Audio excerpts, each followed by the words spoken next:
Episode 1 of I Will Find You begins with David Burrows, a law professor, serving the 5th year of his life sentence in Maine for killing his young son Matthew. The problem is, he's actually innocent and has been framed. Not on that fateful night, Matthew and David were the only ones at home, and the latter found the body. Feeling guilty for not protecting his son, David doesn't let his family visit him. Until one day, that is, his sister-in-law of a journalist, Rachel, shows up. There's a photo of her friend at the theme park called Six Flags, and in the background is a preteen with a crescent-shaped birthmark on his cheek, just like Matthew had. Now Matthew's mother Cheryl has finally moved on with a second husband and a kid on the way too. As a result, Rachel doesn't want to give her false hope, but she does tell David that there may be a chance that Matthew is still alive. At this, the prison guard Ted ends the visit and throws David in solitary confinement for wanting to meet the warden. It's not just a personal vendetta though, as he's been bribed to keep an eye on David and he texts someone about Rachel's visit. The warden, Philip, does meet David and we learn he's a family friend. He and David's dad Lenny were partners when they were cops. And David tells Philip about the photo, but the latter doesn't think Rachel is credible as she has been fired. Philip doesn't want to give him hope, but he does believe that David is innocent. He says as much to his son Adam, who's David's best friend, and even Lenny. David is asking for Matthew's case file, and before Philip gives it, he ensures that there's nothing that can lead back to him and Lenny. It seems that they were involved in the investigation. As Philip leaves Lenny's place, there's a man in a suit watching. David goes through the case file and we see that he has night terrors. An expert testified that David could have killed Matthew in an episode, as the body was so disfigured that no visual identity was possible. The murder weapon, a baseball bat, was found in the woods, and Hilda, a neighbour, falsely testified that she saw David bury it. Now in Boston, Rachel and Cheryl are planning a baby shower. Rachel tries to tell her about the photo, but stops when Cheryl tears up on thinking about Matthew. There is also a mention of an incident, because of which Rachel was fired from the Globe. Now she is a teacher, which she hates because no paper will hire her. Meanwhile, Ted gets a text that a cannibalistic psychopath called Ross Sumner is going to kill David while on laundry duty. When the attack happens, Ted stops the other officer from saving David. David fights back after hearing Matthew's voice and almost kills Ross.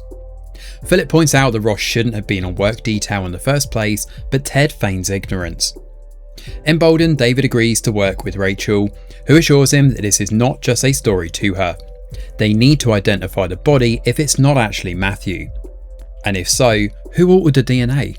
And why did Hilda lie? Cheryl checks in and is upset when Rachel tells her about visiting David.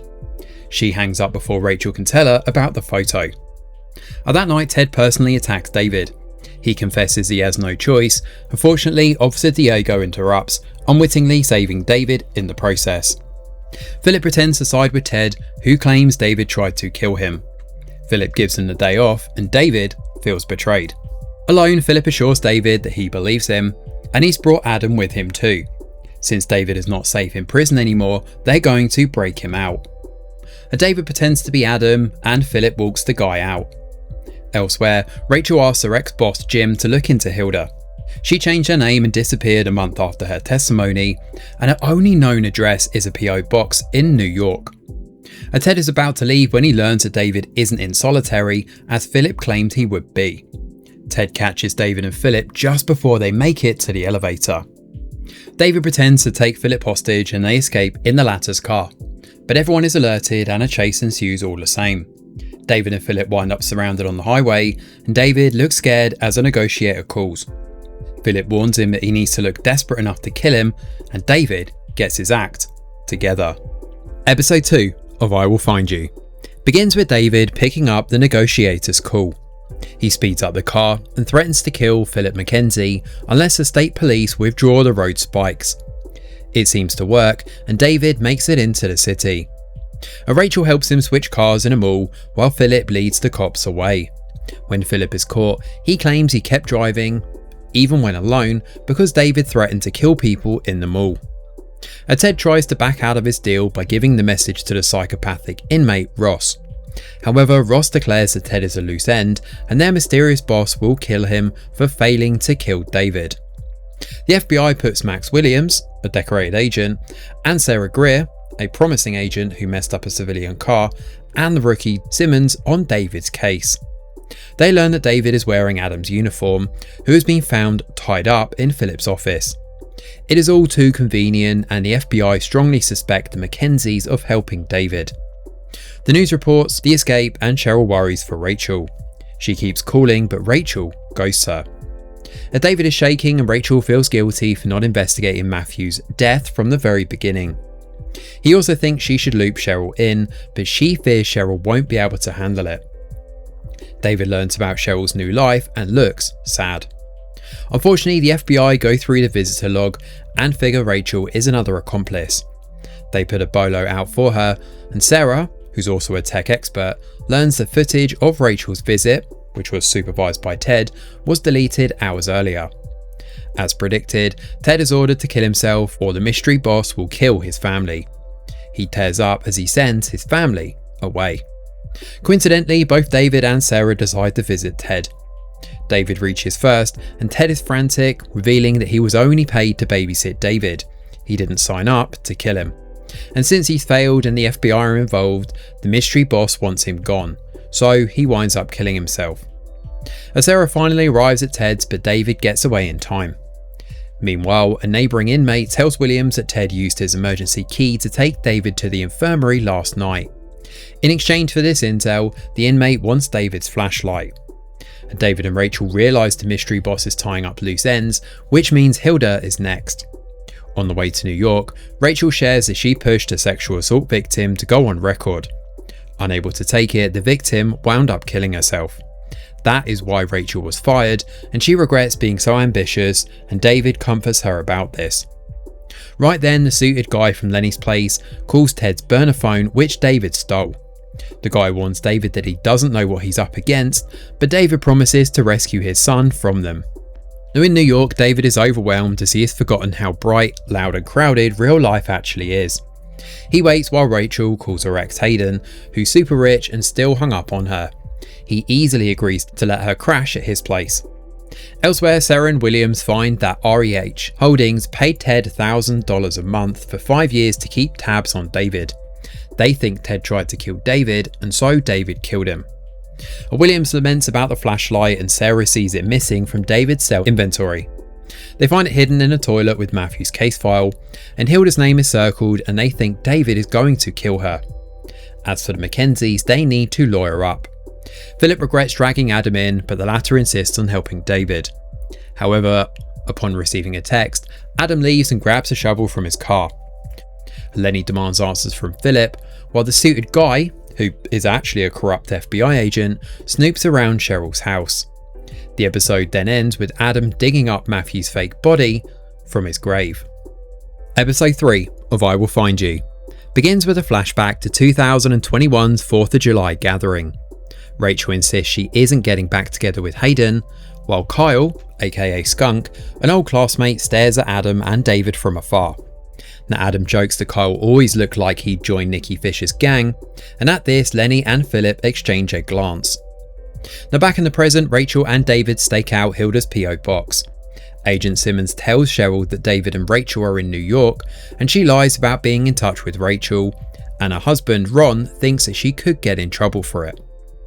With rumours spreading of Sarah possibly leading the FTF in Seattle, Agent Chopra wants to partner up with Williams after she leaves.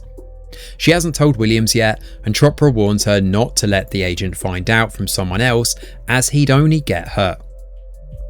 Philip updates Lenny and his sister Sophie about everything. We learn that on that fateful night, the 911 officer had recognised David and alerted Lenny as such. Lenny and Philip had arrived first and buried the bat, thinking they were covering for a guilty David. Meanwhile, Adam hides a muddy tarp in his car and calls someone. Jim pushes Rachel to save Matthew, but also make a story out of it. And while waiting, Rachel calls Cheryl, who is at her gala. Cheryl warns her about the FBI, but is still upset. Rachel finally tells her about Matthew being alive, and Cheryl hangs up. She cries, and a woman named Gertrude checks up on her. Now at the graveyard, Officer Murphy tells Lenny and Philip that Matthew's body has been stolen. A groundskeeper describes Adam's car, and Philip seems to recognise it. Back in New York, David pretends to be Hilda's son and gets her mail. But Rachel, though, warns him of the FBI knowing of their next move. The FBI is already crawling in Hilda's neighbourhood, so Sarah tries to tell Williams about Seattle, but he already knows it. Rachel baits herself, and while they arrest her with charges for accessory to Ted's murder, David sneaks in. He knocks out Chopra outside Hilda's apartment and confronts her.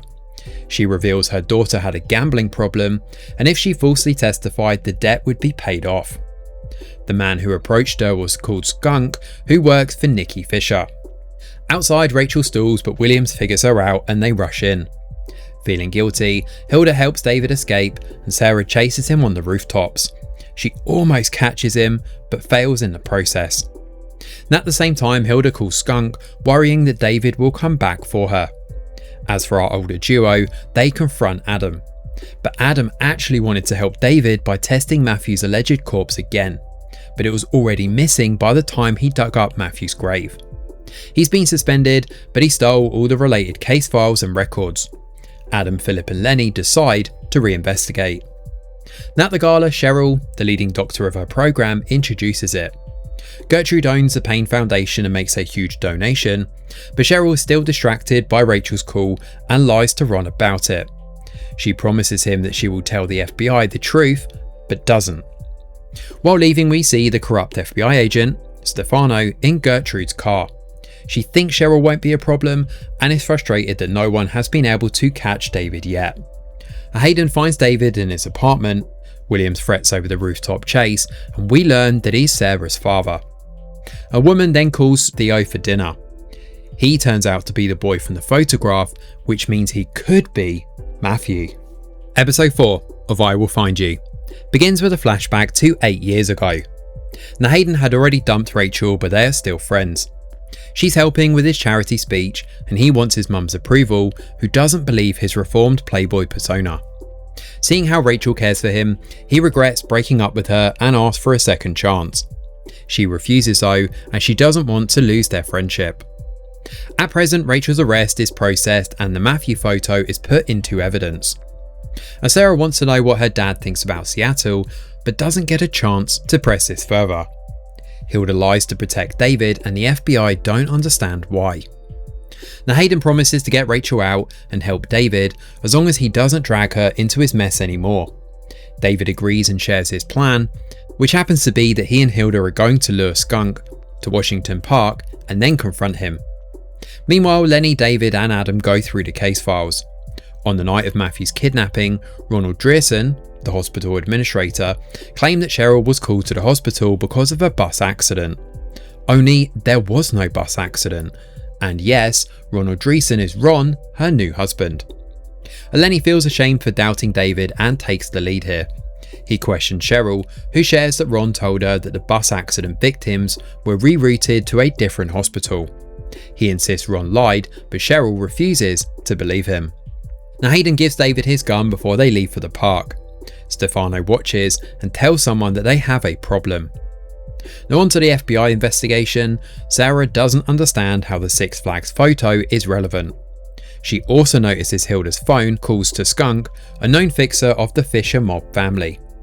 The agents question Rachel, taking the angle that they want to save David from Fisher, but she is silent.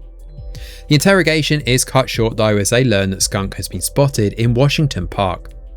At the park, Hilda baits Skunk and lets David jump in, but Skunk shoots Hilda dead. The men struggle and Skunk shoots himself. He runs, but David catches him and he tortures Skunk, who finally reveals that Lenny will know why Fisher targeted his family. The FBI arrive at the park and are further confused though why Skunk chose to run instead of killing David. Now, Hayden hires a fancy lawyer and gets Rachel out, and he wants her to stay away, but she cannot let Fisher kill David. The FBI finds David's hiding spot, but he escapes with Rachel and Hayden's help. Williams and Sarah find Skunk and have him arrested. Meanwhile, Lenny learns that Philip has been fired from the prison. They meet Jerry, a former colleague, who's feisty but apologetic upon learning that Lenny has cancer. She reveals that Ron was a whistleblower for a Medicare scam, but before his testimony he faked amnesia. The FBI thinks he was threatened by Fisher, which confirms why Ron lied, but not why Fisher targeted Matthew. And Philip claims Lenny seems to know why. However, Cheryl believes Ron when he feigns ignorance about the bus accident. Lenny leaves her a voicemail that he has more intel, but Ron deletes it. David needs to talk to his dad, and Rachel convinces Hayden to give her his car. Hayden is upset that David broke his promise to keep her out of danger, but David insists it's for Matthew's sake. As Ted's death is ruled as a suicide here, and confused Williams and Sarah question Skunk. He claims Hilda was scared of David and called him, and that David is insane for thinking his son is alive. This is new information to the agents. In a twist of events, Hayden gets a check-in call from his mum, who is none other than Gertrude. She has a photo of him and David together. As Sarah continues to look at the Six Flags photo and finally recognises Matthew. Back home, Lenny takes out an old case file of Liam Fisher, but someone puts a gun to his head. Episode 5 of I Will Find You begins 5 years ago in Geneva. Detective Muller saves Martin Bischoff, an orphan, and takes him to an orphanage. Soon after, Martin goes missing. In that present, Sarah makes inquiries about missing boys who could have been used for Matthew's dead body, and Muller believes it's Martin. And Martin's orphanage was run by a family from Boston. With Rachel out the picture, Jim puts up Matthew's story, including everything she told him, such as David visiting his dad in Boston. Williams and Sarah update their supervisor, Julie, about David thinking Matthew is alive. Ballistics also confirm that Skunk killed Hilda, but Sarah lets him loose in the hopes that he will lead them to David. And meanwhile, Gertrude disapproves of Rachel and claims she's putting Hayden in danger. David dropped Hayden's gun in the park, and to clear his name, Gertrude made a statement that Hayden didn't know Rachel was with a fugitive and that she stole his gun. Hayden is upset, as this statement could once again lead to aiding and abetting charges. David and Rachel sneak into Lenny's place, but he's missing. David learns from Aunt Sophie that his dad has cancer, and she also tells him about Ron lying about the bus accident. On the way to Boston, Sarah worries whether David is innocent. William shares that her job is to catch their targets, not to pass judgment. Now once they arrive at Lenny's, they question Sophie, while Rachel and David hide in a closet. They see the file on Liam Fisher, Nikki's son, and to protect David, Sophie lets them arrest her for lying about Lenny's location. David decides to go after Nikki while Rachel questions Ron. He approaches Adam and learns that Nikki retired 5 years ago and then disappeared. David wants to kidnap Nikki's daughter, Lena, for a hostage swap. Adam doesn't think it's right, but David runs off. He finds Lena and forces her to call Nikki, but Nikki is at a beach just like Theo. And Nikki warns him not to hurt Lena, but David doesn't care. Unfortunately, Skunk and his men surround David, and while distracted, Lena tases him. They're about to kill David when Adam shows up and reveals there's been a change of plans. Nikki wants to talk. It turns out Adam is Nikki's man after all. David is heartbroken and Adam claims he had no choice. Elsewhere, Rachel finds Ron with Cheryl, and she confronts him, and Ron explains that he had a crush on Cheryl. And so he lied about the bus accident so he could have a cup of coffee with her on that fateful night. As Cheryl is shocked and storms off, and she confides in Rachel that she and David grew apart because of fertility issues. It felt nice to be wanted by Ron, and she regrets saying yes to the coffee instead of going home. Rachel finally shows her the Matthew photo, and Cheryl finally has some hope. Wanting to find more clues, Rachel meets with Hayden. A paint event took place at Six Flags the day Matthew was spotted, and Hayden agrees to share access to the official photos. Stefano watches them and assures Gertrude that Hayden won't learn the truth. She hangs up and meets with Julie. As to the FBI, they find that Philip and Lenny arrested Liam Fisher for murder. He was killed in prison, and Nikki probably blames Lenny and Philip. Right then, they're alerted to Nikki's men taking David to a private airstrip. A car chase and gunfight ensue, where Williams orders Sarah to shoot David if it comes down to it. But Skunk shoots Williams. Furious, Sarah shoots Skunk, allowing David and Adam to reach the jet, but she loses them and tries to get help for her dad. David then arrives in Florida, and the episode comes to an end with Nikki punching him. Episode 6 of I Will Find You begins with a flashback to 10 years ago, where Nikki tears up after identifying his son's corpse.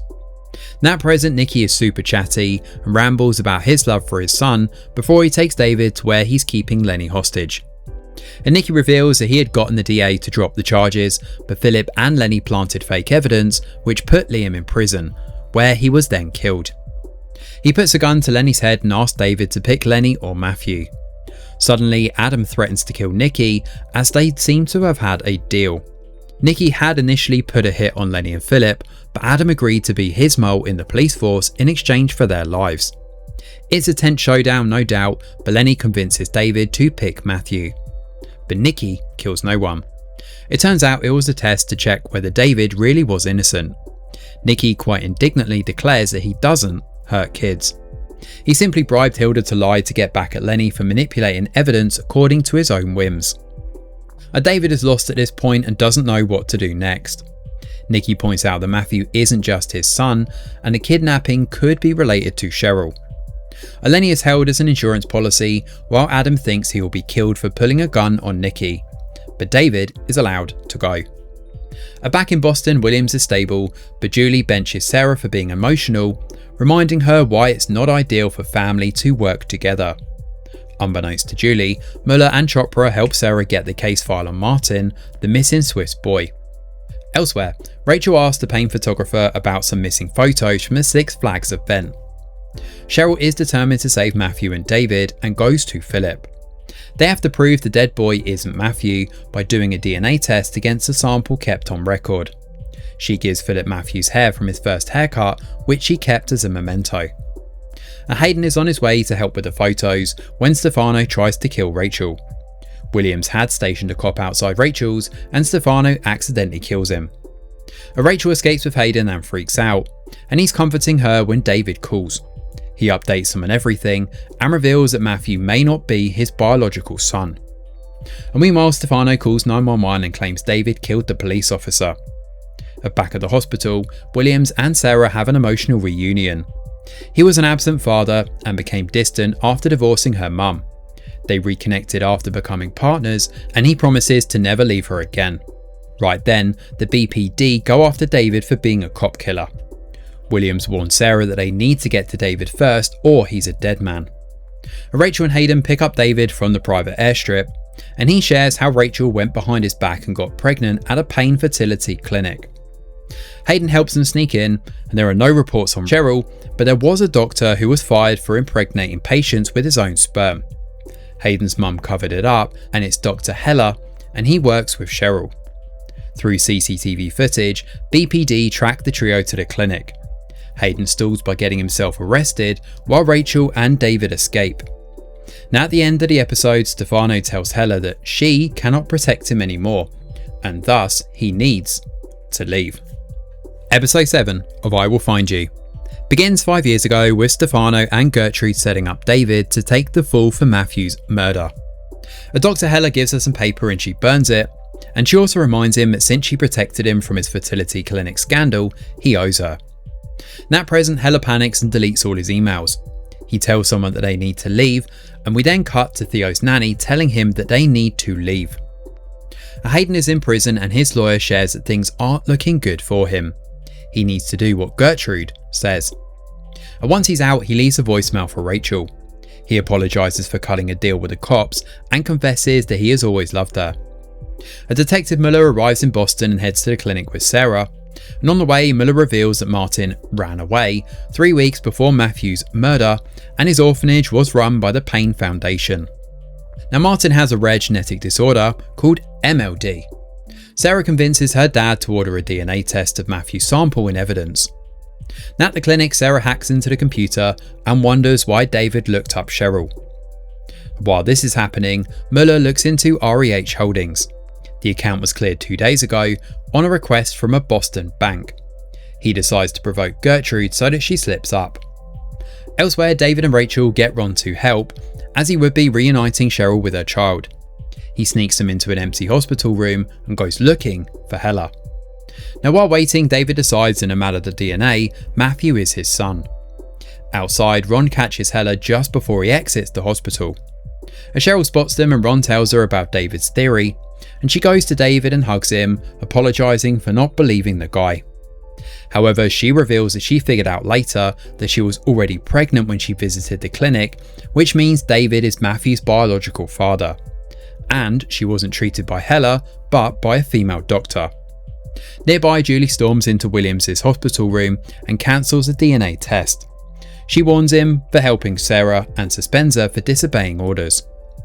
Williams tries to warn Sarah, but she's busy arresting Ron for not telling her where Cheryl is. She realises that Ron is covering for David, who's inside the hospital, so she rushes to the control room for CCTV access. As for Muller, he shows up at the Payne estate and questions Gertrude in front of Hayden. He accuses her of being behind the Martin Matthew case and claims the FBI is running a DNA test which will prove his theory. She kicks him out, and on his way out he notices her father's name, Robert Edward Harold. His initials are the same as REH Holdings. Back at the hospital, Rachel reveals that she went to the clinic under the name Rachel Mills, which means whoever took Matthew knew Rachel and Cheryl. Rachel realises this must mean it's Hayden, and he probably thought he was getting her pregnant with his sperm donation. Right then, she gets some missing photos from a Six Flags event, which shows Hayden holding Matthew's hand. We then cut to Hayden killing Muller before he can leave. And Sarah finally finds David, Cheryl and Rachel, barging into their hiding space and arresting them. Episode 8 of I Will Find You begins with a flashback to that fateful night. Hayden drugs Matthew and brings him to his mum's estate, and Gertrude is horrified while Hayden simply claims that Matthew is his son. Back in the present, Hayden visits Theo here, who is indeed Matthew, who stays on the upper floor of the estate. The boy loves him and, while sad, readily agrees to pack when Hayden reveals that they're moving away. Stefano warns Gertrude that things are getting messy, and to ensure she's in the clear, she needs to kill Matthew. She refuses as he's a member of the Payne family. Sarah believes David, but since she's suspended, without hard evidence she can't really do anything. From Hayden's voicemail to Rachel, she figures he's going to disappear. To stall him, she wants to pretend to run away with him, and he will believe her if David is arrested. Rachel has her ex-boss Jim leak that David has been arrested, and Hayden believes it. When Rachel calls, acting helpless, he invites her to the estate. David and Sarah follow Rachel from afar and sneak into the estate from the back. While Rachel keeps Gertrude and Hayden distracted, Sarah kills the armed guards and Stefano. David and Sarah find Matthew in his room and tell him the truth. He agrees to go with them and they rush to Sarah's car. And when Rachel arrives at the estate, Hayden decides to bring her with him wherever he is taking Matthew and Gertrude. Gertrude is tired of Hayden's obsession with Rachel and how he cannot see clearly when it comes to her. She slaps him and loudly argues that Rachel will recognise Matthew Burrows, which Theo, Matthew, accidentally overhears. Soon the Paynes learn that David's arrest news is fake and Rachel has figured out that Hayden is the kidnapper. Hayden confronts Rachel and accepts Gertrude's plan for Stefano to kill Rachel and David. Before he leaves, Hayden insists that he's a good father and that everything he did was for his son. Rachel reveals Matthew is not a Payne and Hayden is in shock. Gertrude gave him a fake paternity test to confirm Matthew is actually Hayden's. The tables turn with Hayden confronting Gertrude, claiming that she took everything from him. She berates him for his delusions and incompetence, and she goes on about how he's weak but she will always fix his problems. Having had enough of her, he kills her. Now Hayden wanted a kid with Rachel, and he felt betrayed when he thought she was starting a family without him. Hella ensured that Rachel was inseminated with Hayden's donation, and when Hayden learned that the patient was actually Cheryl, he tried to let it go. Now Hayden blames Rachel for taking him to the 4th of July barbecue, because this is where he saw Matthew for the first time and felt like he was meant to be the kid's father. This is why he kidnapped Matthew. Since Martin was going to die a painful death anyway, Hayden had no qualms in using him as Matthew's body double. Gertrude conducted a paternity test and learned that Matthew is not Hayden's. This is what she burned in the previous episode. She fears Hayden would abandon Matthew and so keeps it a secret from him. She also believes that Matthew is the only way the Payne legacy will continue. David and Sarah almost escape with Matthew, but Hayden holds Rachel hostage. Matthew goes willingly to him, but gets away when Sarah shoots up Hayden's car. Matthew hides in the woods, and Hayden goes looking for him, still wanting to be with the guy. David jumps Hayden and they fight, but David gets shot. Sarah corners Hayden and orders him to put his gun down, and Hayden, as we see, truly cares for Matthew and tells him that he was the best thing. He pulls a suicide move, trying to shoot Sarah too, but she kills him. Philip finally gets the results of the DNA test he ran here, and it confirms that the dead boy is not Matthew. Cheryl shows it to Williams, and Williams threatens to expose Julie for interfering with Sarah's investigation and cancelling the DNA test on unfounded grounds. He orders her to send every agent to the estate, and we can assume they reach in time and get David's gunshot wound treated. With Matthew alive, David's conviction is overturned and he goes free. We can also assume that since Stefano was found working for Gertrude, his testimony that David killed a cop holds no weight. We then cut to 8 months later. David gives an interview to the Globe explaining what happened. Rachel writes a book about it, and it's here where we learn that Cheryl and Ron are back together and they have a baby girl. Adam loses his badge and becomes useless to Nikki, and he's now a PI with Jerry. David can't trust him again, but is grateful for him all the same. Williams retires and is an informal consultant to Sarah, who becomes the head of the Boston FTF. Lenny gets to spend time with his grandson before he dies, and at his funeral Matthew hides as he's overwhelmed by the crowd. David gets it, and Matthew is sad that he cannot remember his time before Hayden took him. David assures him that they will make new memories together. Back inside, Rachel holds David's hand, and as the episode comes to a close, David promises to always find Matthew if he ever strays or gets lost in the future. Thanks for watching, and do let us know your thoughts in the comments below. Smash a like or subscribe to the channel, your support is very much appreciated. I'm Greg Wheeler, and from all of us over here at The Review Geek, we'll see you on the next video.